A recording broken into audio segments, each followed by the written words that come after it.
Hoy vamos a explorar un tema súper relevante, las dislipidemias. Hola. Sí, un tema que toca a muchísima gente. Básicamente son como desajustes en cómo el cuerpo maneja las grasas, ¿no? Específicamente las lipoproteínas. Exacto.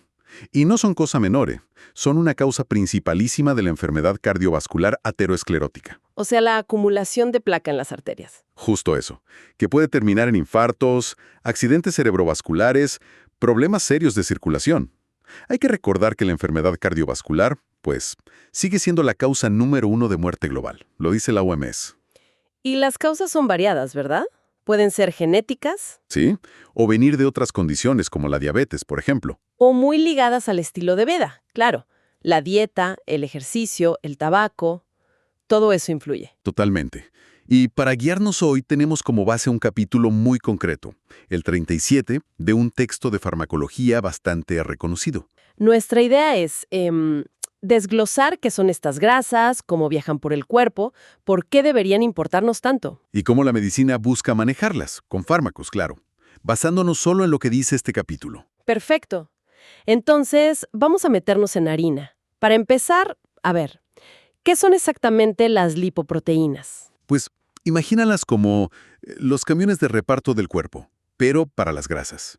Ajá, Como la sangre es básicamente agua, y las grasas y el agua no se llevan bien, pues necesitan estos vehículos especiales. entiendo. Son como unas esferitas que combinan lípidos, colesterol, triglicéridos y unas proteínas, las apolipoproteínas. El centro es graso, hidrofóbico. Y la cubierta de fuera sí puede estar en contacto con el agua. Eso es, permite el transporte. Y mencionaste las apolipoproteínas, las APOS.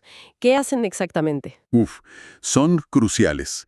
Dan la estructura, son como la dirección postal, o sea, los ligandos para que las células las reconozcan. ¿Como una llave para una cerradura? Algo así. Y también ayudan a las enzimas a trabajar con las grasas. De hecho, fíjate, fallos genéticos en estas APOs o en sus receptores son la causa de dislipidemias hereditarias bastante graves. Que llevan a aterosclerosis muy temprano, ¿no? Exactamente, desde jóvenes. El texto las clasifica, ¿cierto? Están los kilomicrones, Esos se forman en el intestino, después de comer. Llevan los triglicéridos que vienen de la dieta. Son los más grandes, los menos densos. Tienen una APO particular, la B48. luego vienen las VLDL, lipoproteínas de muy baja densidad. Esas se fabrican en el hígado. Transportan los triglicéridos que producimos nosotros mismos, los endógenos. Estas sí usan la ApoB100. Y de las VLDL salen las LDL, las de baja densidad. Las famosas Las del colesterol malo, sí. son las principales transportadoras de colesterol hacia los tejidos. Y su exceso, bueno, ya sabemos que se relaciona directamente con la placa en las arterias. También llevan ApoB100. Y en el otro lado, las HDL, lipoproteínas de alta densidad. El colesterol bueno. Tienen un papel protector, en parte porque hacen el transporte reverso de colesterol. ¿Qué es eso exactamente? Recogen el colesterol sobrante de los tejidos y lo devuelven al hígado para eliminarlo. Su proteína clave es la ApoA1. Y por último, el texto menciona la lipoproteína A, LPA. Sí, esa es. Parecida a la LDL, pero con una proteína extra, la ApoA. Cada vez se le presta más atención porque parece ser un factor de riesgo cardiovascular por sí misma, independiente del LDL. Interesante. Ahora, para entender los fármacos, dices que es útil ver las rutas metabólicas. La exógena. Esa es la de la grasa de la dieta.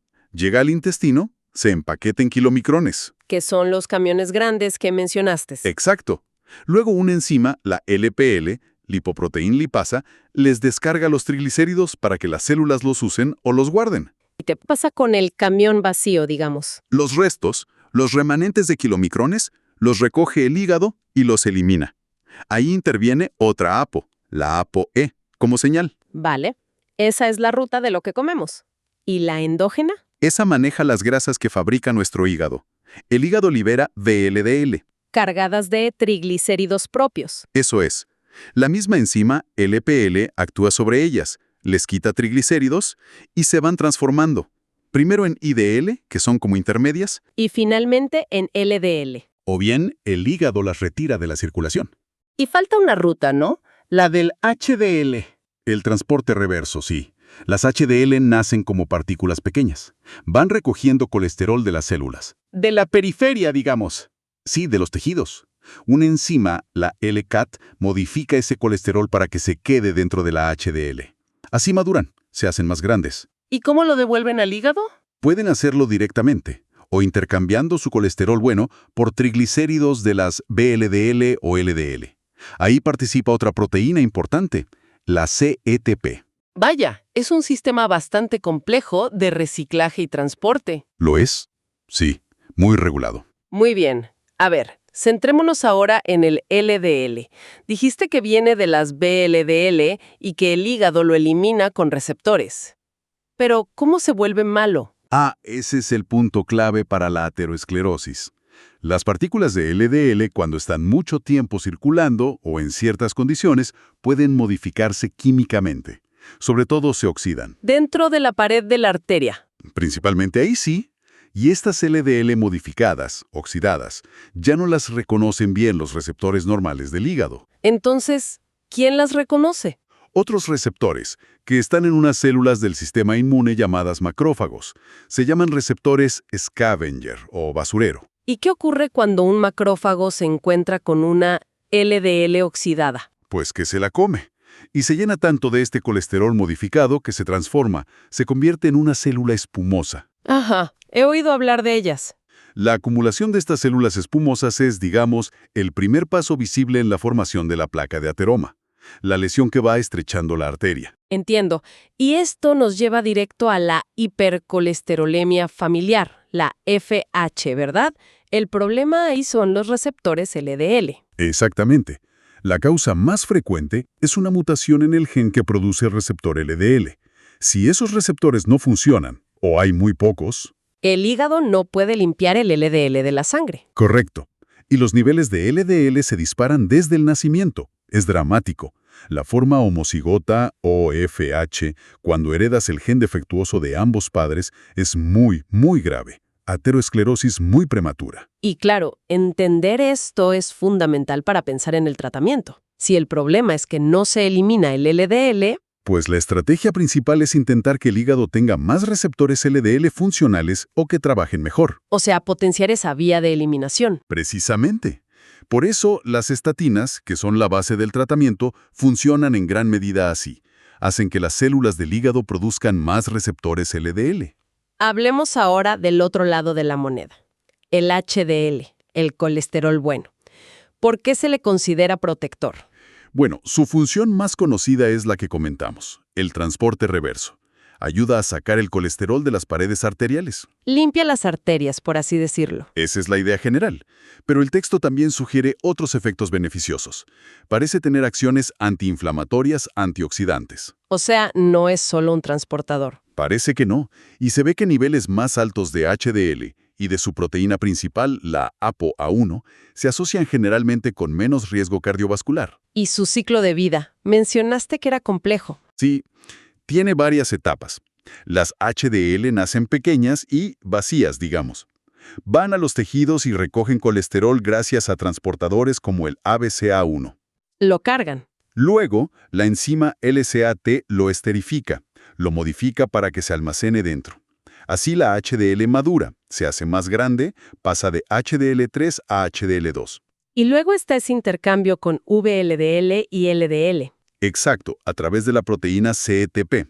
La HDL les da colesterol esterificado y recibe triglicéridos a cambio. ¿Y qué pasa con esos triglicéridos en la HDL? Otra enzima, la lipasa hepática, HL, los hidroliza, los elimina. Esto hace que la HDL vuelva a ser más pequeña, regenerando HDL3, lista para empezar otro ciclo. Es un sistema muy dinámico. ¡Qué interesante! Vale, ya conocemos a los actores principales. Ahora, ¿cómo se evalúa el riesgo de que todo esto cause problemas cardiovasculares? El objetivo final es prevenir eventos. Infartos, ictus, entonces se miran los factores de riesgo clásicos. Niveles de lípidos, claro. LDL alto, HDL bajo. Sí, pero no solo eso. También el tabaquismo, la presión arterial alta, si hay diabetes, la edad, si hay antecedentes familiares de problemas de corazón a edad temprana. Todo suma. todo suma. Las guías actuales usan calculadoras de riesgo, como las Pooled Cohort Equations o PCE en Estados Unidos. Metes varios de estos factores y te da una estimación del riesgo de tener un evento en los próximos 10 años. Y esas guías de tratamiento han ido cambiando, ¿no? Sí, ha habido una evolución, bastante interesante. Antes, con el ATP3 allá por 2004, la idea era llevar el LDL a unas cifras meta específicas según el riesgo de cada persona. Un número concreto que había que alcanzar. Exacto. Pero luego, las guías de la ACCHA de 2014 cambiaron el enfoque. Dijeron, a ver, hay grupos de pacientes que claramente se benefician de las estatinas. Y entonces, Pues identificaron esos grupos y recomendaron usar estatinas a una intensidad fija, alta o moderada, según el riesgo, pero sin perseguir un número exacto de LDL. La idea era tratar la condición de riesgo, no solo el número. pero las guías más nuevas, las de 2018-2019, parece que vuelven a mirar un poco los números, ¿o no? Es una mezcla, sí. Mantienen la idea de tratar con intensidades de estatinas según el riesgo global calculado con la PCE, pero reintroducen la idea de objetivos, más bien como un porcentaje de reducción del LDL que se busca. ¿En qué casos? Sobre todo en pacientes de muy alto riesgo o si después de calcular el riesgo en prevención primaria, la decisión de tratar no está clara. Ahí sí se fijan en cuánto baja el LDL. Siguen usando la calculadora PCE como herramienta clave para decidir en prevención primaria. ¿Y la genética? ¿Se usa para evaluar el riesgo? Para la hipercolesterolemia familiar causada por un solo gen, la monogénica, sí se recomienda hacer test genéticos si hay una sospecha clínica fuerte. Y también a los familiares, ¿no? Para detectar pronto. Claro, es lo que llaman cascade testing o cribado en cascada. Es muy importante para intervenir a tiempo. Y luego está el tema de los puntajes de riesgo poligénico. ¿Eso qué es? Es una idea más nueva. Intentar sumar el efecto de muchísimas variantes genéticas comunes, cada una con un efecto pequeño, para predecir mejor el riesgo cardiovascular total de una persona. Pero esto, de momento, está más en investigación que en la práctica diaria. Entendido. Bien. Pues llegamos al tratamiento farmacológico principal, las estatinas. Son la base de todo, ¿correcto? Absolutamente. Son los fármacos que tienen la evidencia más sólida, de muchísimos estudios, de que reducen infartos, ictus, eventos cardiovasculares. Y las guías son bastante claras sobre quién debe tomarlas. Sí, las de 2018 dicen, hay que ofrecerlas a pacientes que ya han tenido un evento cardiovascular, a los que tienen el LDL por las nubes, 190 miligramos por decilitro o más, y a la mayoría de personas con diabetes entre 40 y 75 años. ¿Y para los demás en prevención primaria? Para ellos, se usa la calculadora de riesgo a 10 años. Si el riesgo es suficientemente alto, se recomienda la estatina. ¿Y cómo funcionan? ¿Cuál es el mecanismo exacto? Inhiben una enzima en el hígado, la HMG-CoA reductasa. Esta enzima es como el cuello de botella en la cadena de producción de colesterol dentro del hígado. Si la bloqueas, El hígado produce menos colesterol. Y la célula hepática, al notar que tiene menos colesterol interno, responde poniendo más antenas en su superficie para captar el colesterol que viene de fuera. Esas antenas son los receptores LDL. ah, claro, Más receptores, más LDL que se saca de la sangre. exactamente. Es un mecanismo bastante ingenioso, la verdad. Limpia el LDL circulante. ¿Algún punto importante sobre cómo se comportan en el cuerpo o sus efectos? Bueno, bajan el LDL de forma dosis dependiente, pero no es lineal. Duplicar la dosis no duplica la bajada, sino que añade más o menos un 6% extra de reducción. Es una respuesta log lineal. Eso es útil saberlo para ajustar dosis. Claro, a veces no compensa subir mucho la dosis por el pequeño beneficio adicional. También pueden bajar algo los triglicéridos, sobre todo si están altos, y subir un poquito el HDL, pero eso es más modesto. ¿Y el metabolismo? Mencionaste interacciones. Sí, algunas estatinas, como atorvastatina, simvastatina y lovastatina, se metabolizan mucho por una vía hepática llamada CPE3A4. Eso significa que pueden interactuar con otros fármacos que usen o bloqueen esa misma vía. Y hay otras con menos riesgo de eso. Sí, pravastatina y rosuvastatina, por ejemplo, dependen menos de esa vía CYP3A4. Así que suelen tener menos interacciones de ese tipo. Es un factor a considerar al elegir una. Hablemos de los efectos adversos. La miopatía, el daño muscular, Es lo que más preocupa a la gente, ¿no? Es lo más conocido, sí. Puede ir desde dolores musculares leves, las mialgias, que no son raras, hasta algo muy grave, pero muy infrecuente, que es la rhabdomiólisis, una destrucción muscular masiva. ¿Y qué aumenta el riesgo? La dosis alta, la edad avanzada, problemas de riñón o hígado, hipotiroidismo no controlado y sobre todo ciertas interacciones con otros medicamentos. ¿Y el hígado también se afecta? Se habla mucho de la hepatotoxicidad, pero la verdad es que las elevaciones graves de las enzimas hepáticas son rarísimas con las estatinas. Tanto que las guías actuales ya no recomiendan hacer análisis de sangre de rutina para vigilar ni los músculos, la CKA, ni el hígado, las transaminasas, solo si aparecen síntomas. Mencionaste interacciones que aumentan el riesgo muscular. ¿Cuáles son las clave? La combinación con gemfibrosilo, que es otro fármaco para lípidos, generalmente está contraindicada. Mucho riesgo de miopatía. ¿Alguna otra? Sí, hay que tener cuidado con ciertos antibióticos, los macrólidos como eritromicina, antifúngicos, los azoles como itraconazol, inmunosupresores como la ciclosporina y algunos fármacos para el corazón o el VIH. Sobre todo si se usan con las estatinas que van por la vía CYP3A4. De hecho, para simvastatina hay dosis máximas recomendadas si se combina con ciertos fármacos específicos. Vale. ¿Alguna otra cosa práctica sobre las estatinas? Pues la elección depende de cada paciente. La potencia que necesitemos, el riesgo de interacciones que tenga por otros medicamentos, el costo. Algunas es mejor tomarlas por la noche, otras da igual. ¿Y lo de la diabetes? ¿Se oye a veces? Sí, hay una asociación pequeña con un ligero aumento del riesgo de desarrollar diabetes tipo 2. Pero es importante decir que en la gran mayoría de los pacientes que necesitan estatinas, el beneficio cardiovascular de prevenir infartos o ictus supera con creces ese pequeño riesgo. Y embarazo y lactancia, nada, ¿no? Contraindicadas totalmente. Bien. Si las estatinas son la base, ¿qué papel juegan las otras terapias? ¿Cuándo se usan? Principalmente se usan como añadido. O sea, si con la estatina sola, incluso a la dosis máxima que tolera el paciente, no llegamos al objetivo de LDL que buscamos. O si alguien de plano no tolera las estatinas. Exacto.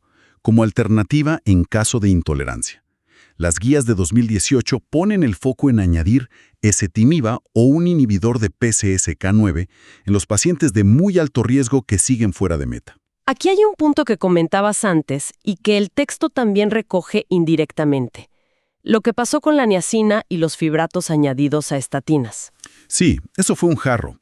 Digamos un jarro de agua fría para algunas expectativas. La niacina sube mucho el HDL, los fibratos bajan bien los triglicéridos. Parecía lógico combinarlos con estatinas. Pero los estudios grandes no lo confirmaron. Exacto. Estudios como AIM-HIGH, HPS-2 Thrive con niacina y ACCORD con fenofibrato mostraron que en pacientes que ya estaban bien tratados con estatinas, añadir estos fármacos no reducía más los eventos cardiovasculares. Incluso a veces aumentaban los efectos adversos. Y por eso la FDA quitó la indicación para esas combinaciones específicas para reducir riesgo cardiovascular. Correcto. Nos enseñó que no basta con mover los números de los lípidos. La cosa es más compleja. El objetivo final es reducir eventos clínicos. Entonces, volviendo a las opciones que sí se usan, ¿ezetimiba cómo funciona? Ezetimiba actúa en el intestino. Bloquea una proteína específica, la NPC1L1, que es la puerta de entrada para absorber el colesterol de la dieta. Si bloqueas la puerta, Menos colesterol entra desde el intestino al cuerpo. El hígado nota que le llega menos colesterol y para compensar pone más receptores LDL para captar más de la sangre. complementa las estatinas entonces. Justo, añadido a una estatina puede bajar el LDL un 15-20% adicional y suele tolerarse muy bien. Y los secuestrantes de ácidos biliares, esos sí que suenan antiguos. Lo son, fueron de los primeros. Son unas resinas que no se absorben y que en el intestino se pegan a los ácidos biliares. Impide que los ácidos biliares se reabsorban y vuelvan al hígado. Entonces, el hígado tiene que fabricar más ácidos biliares nuevos, y para eso necesita colesterol. Y lo saca de la sangre, aumentando los receptores LDL. Exacto. El mecanismo final es parecido al de ezetimiba, pero por otra vía.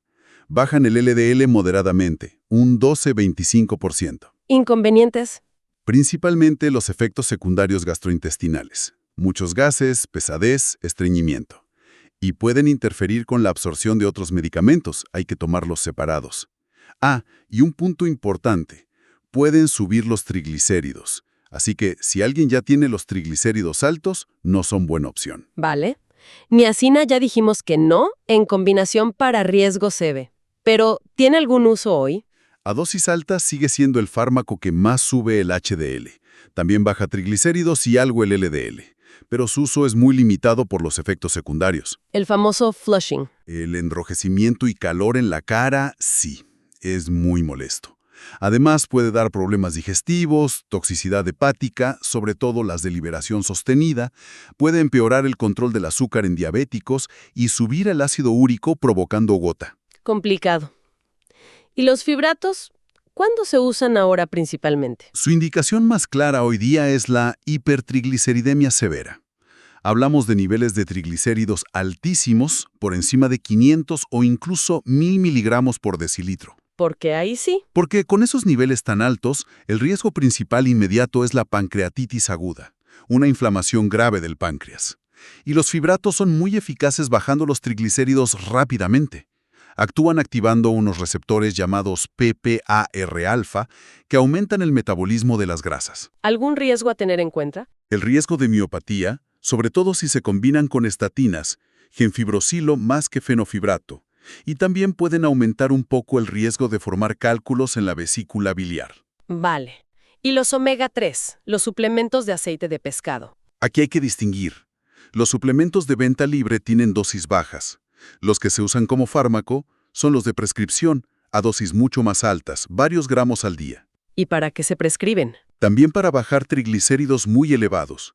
Y luego está el caso del icosapent-etilo, que es EPA puro, un tipo de omega 3. Ajá. El estudio REDUCE-IT mostró que este fármaco, añadido a estatinas, reducía eventos cardiovasculares en pacientes de alto riesgo, que seguían teniendo triglicéridos moderadamente altos, entre 135 y 499 miligramos decilitro. Eso fue bastante sonado. Sí, generó mucho interés, aunque todavía se debate el mecanismo exacto de ese beneficio. No parece ser solo por bajar los triglicéridos. Las mezclas de EPA plus DHA, otro tipo de omega 3, a veces pueden incluso subir un poco el LDL si los triglicéridos están muy altos. Y ya para ir terminando con los fármacos, los más nuevos y potentes para el LDL. Los inhibidores de PCSK9. Estos sí que han sido un avance importante. Hay una proteína, la PCSK9, que circula por la sangre y cuya función es ayudar a destruir los receptores LDL en el hígado.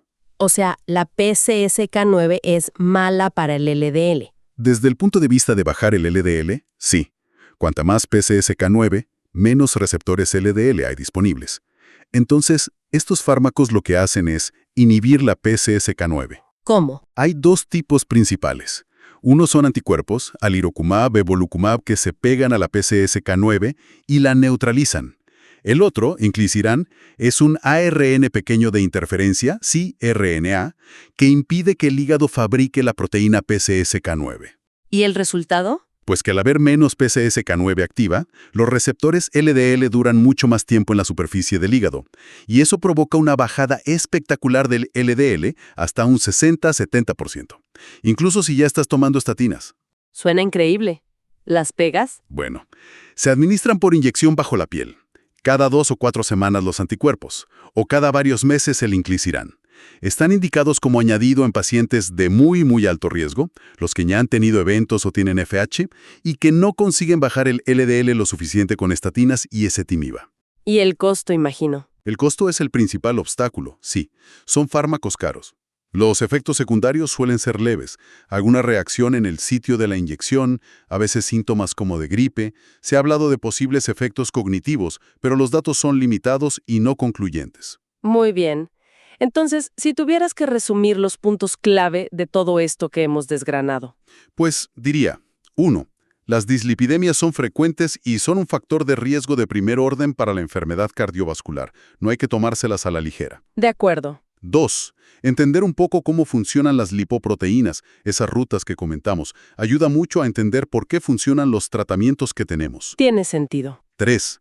Las estatinas son, sin duda, la piedra angular del tratamiento para la gran mayoría, pero tenemos otras herramientas muy valiosas, sobre todo ezetimiba y los inhibidores de PCSK9 para añadir en casos específicos o como alternativa. Y cuarto, Y 4. Que no hay una receta única para todos. La evaluación del riesgo individual de cada persona es fundamental para decidir si tratar, cuándo y con qué intensidad. Hay que personalizar. perfecto. Y para cerrar esa sección del texto sobre desarrollos futuros, mencionaba los puntajes de riesgo poligénico. ¿Qué reflexión final te deja eso? Pues, plantea una posibilidad fascinante, la verdad. Imagina que pudiéramos usar la información combinada de muchísimas pequeñas variaciones genéticas, las que todos tenemos, para estimar el riesgo de base de una persona de tener problemas cardiovasculares. Incluso antes de que se le suba el colesterol o tenga otros factores de riesgo. Exacto. Quizás desde joven. ¿Podría eso cambiar radicalmente cómo enfocamos la prevención primaria? Identificar mucho antes a quién necesita intervenciones más intensivas. Abre un montón de preguntas, claro. ¿Cómo manejaríamos esa información genética? ¿Serían precisos esos puntajes en todas las poblaciones? ¿Cómo se usarían en la consulta? Y la ética, el costo. Uf, sí. Podría ayudar a dirigir mejor los tratamientos más caros, como los inhibidores de PCSK9, a quienes genéticamente más se beneficiarían. Exacto. Es una ventana a un futuro de medicina potencialmente más personalizada, más predictiva, pero que también trae consigo desafíos enormes, científicos, prácticos, éticos. Habrá que ver cómo evoluciona. Sin duda, un campo para seguir muy de cerca. Definitivamente. Pues ha sido un análisis muy completo de un tema denso pero crucial. Muchísimas gracias por toda la explicación. Un placer, como siempre. Y gracias a quienes nos escucharon. Hasta la próxima.